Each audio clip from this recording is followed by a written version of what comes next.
Welcome plebeians to the Christmas market in Zagreb, the best European Advent 3 years in a row, according to the internet. Thank you, Darknet.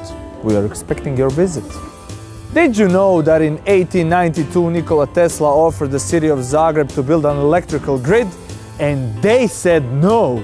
Electricity's for eels. But how did Zagreb, in spite of Tesla, become the best Christmas market on the European subcontinent? Christmas lights are the most important part of Advent. It's not Christmas if you can't see it from outer space. Otherwise, communists win.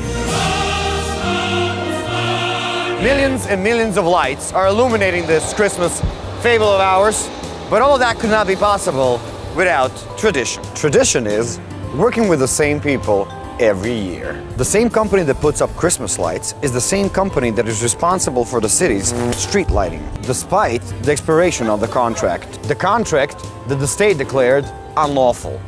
Tradition goes beyond lights. Traditionally, infrastructure contracts are always given to the same company. And they don't spare a dime, making Zagreb look more luxurious for everyone.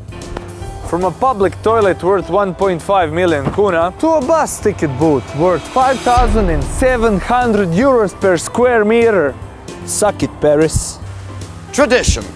It is what Christmas is built on. Let us not forget the sacrifice of those who gave us this wonderful Advent. It is not easy for them, you know? The mayor and some of his colleagues are facing prosecution for 13 charges of corruption, relating to 40 million euros of public money. Santa is not gonna be happy about that.